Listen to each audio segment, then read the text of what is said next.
And welcome once again to the 10-Minute Life Coach. This is a simple podcast, now even simpler podcast. We're changing a bit of the format, so if you're new to us, we're doing a little thing that you probably won't even tell the difference. We used to have a segment at the end of the program that talked some of the housekeeping duties. We're basically chopping that down and just giving you the information here and letting you go back to the website to get any housekeeping that we need. So right now you're listening to the recorded live podcast, and you can get more information about the podcast and other things from the website, 10minutelifecoach.com. And today's podcast is labeled podcast for number 71. So check it out if you want more details on what we got going on behind the scenes with us, the podcast, and the company. In the meantime, today's lesson is one that's we want to make it simple, but it does get kind of complicated in my explanation, so I apologize for that. But it turns into more of a talk about semantics, but here's the main lesson we need to get for today's podcast. It is the power of saying no and the power of saying yes. You have the right to refuse anything offered to you. You have the right to accept anything offered to you. You have the right to say yes or no to any request.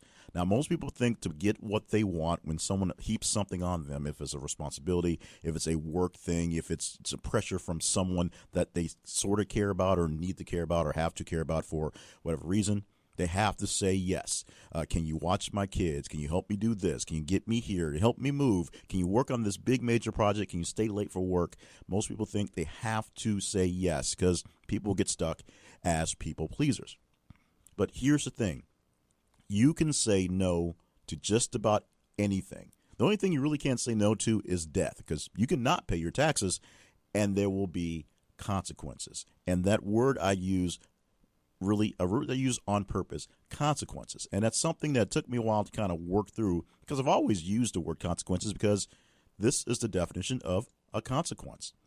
It is a result or effect of an action or condition. That means if you do something, something happens. Cause and effect, just using effect as the word consequences, or consequences in terms of effect, because it's a bigger word, to be honest. I like the word. So something I had to kind of work through with my son, who did not become my son until he was 8 years old and I married his mother, was the fact that I was constantly telling him that everything you do, every action you make, everything that you decide to do will have a consequence. And because most people think of the word consequence as the bad thing, that means anything you do, something bad will happen. If you do this, you will get in trouble. If you don't do this, you will get in trouble. That was as what a consequence is in a sense, but that's not what a consequence is. A consequence is just the action of what happens. Sometimes the consequences of what you do offer up very good things for you. Sometimes the consequences are not so great. It's just a word. So don't let the semantics of the word, the consequences, get in the way of getting the fact that you do not have to do everything that is put in front of you. You can choose to say no. Now, granted, your no may have some negative consequences and may have some negative effect on you down the line, because people expect you to say yes. And because of that, there may be some pushback or some maybe even retaliation for you refusing not to get into it. But there's also the chance that because you did not get into it, you find a way to avoid being somewhere where something else could happen, or you avoid getting yourself stuck into something that could have turned into something bigger, or the person that asked you to do the thing could, just, basically not care. It could be a yes or no, either or thing. If you don't do it, okay, they find someone else to get it done, take care of it. If you do it, that's awesome for them. Thank you very much for getting it done. Don't let the fact that you know something is going to happen if you say no, something different than the expected when you say no, keep you from saying no to something you don't want to do, or sometimes you cannot do, and you get roped into it just because someone has the influence to push you towards it. They will survive in most cases. If it's not life-threatening, then you have no necessarily reason to do it if you can't do it. If it's not urgent, if no one's on fire, you can get away with saying no sometimes. You don't have to be the person on the hook for everything. You don't have to be the go-to guy for everything, because if you are, you're keeping other people from a chance to go and grow and do things for stuff, and you're going to just burn yourself out in the process. It's pretty much that easy. So think about that whenever you feel the pressure to do, perform, to be, and that you don't necessarily have to do, perform, or be all the time. It's not necessary. You can only provide so much energy because you only have so much energy to give to people, to things, to yourself, in a sense. At some point, you have to rest and recharge. At some point, someone else has to take over for the business. At some point, someone else can do what you're doing because you're afraid to not do it. And maybe someone else can do it better. Maybe you'll be blessing someone in the end for a chance to do something great that they've never had a chance to do before because you've always been the one to do it. And maybe you'll find out that you're not so great at it after all. And maybe people really don't like you doing it. But since you've always been there and they've asked and you said yes, no one gets a chance to learn who else can do things a little better. So you don't have to say yes to everything. You don't have to say no to everything.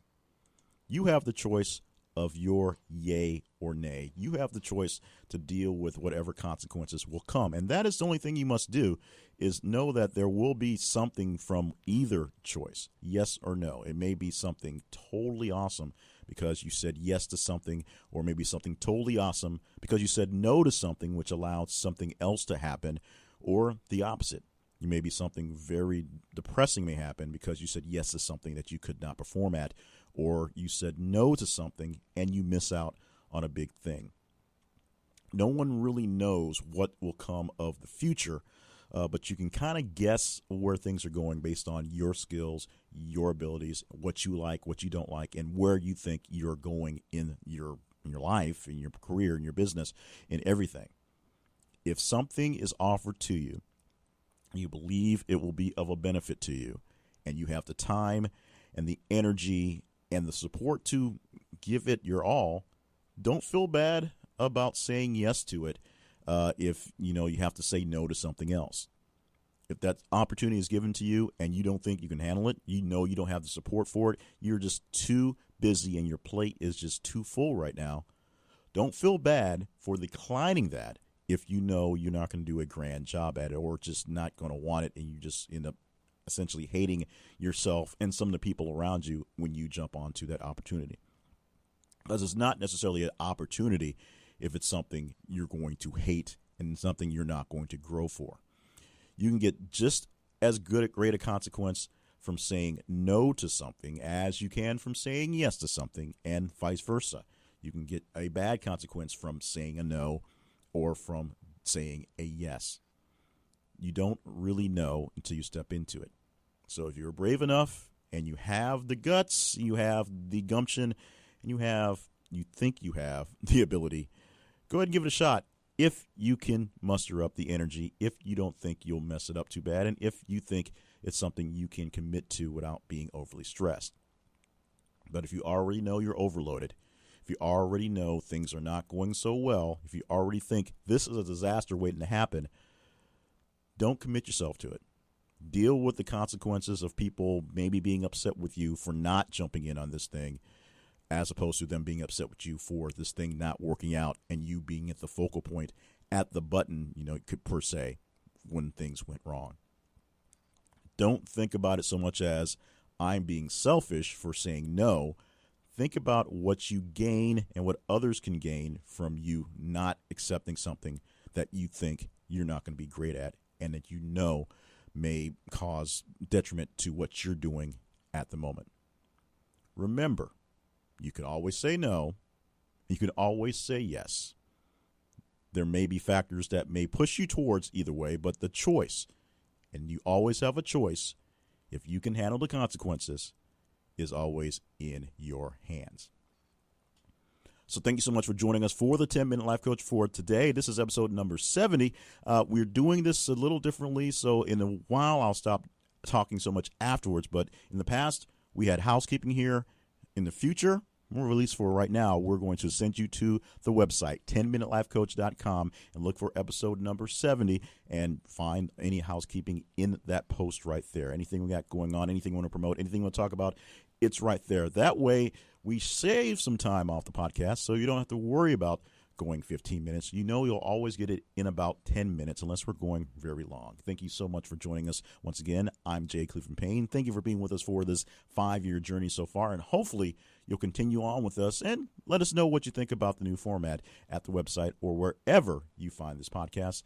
This has been the 10-Minute Life Coach.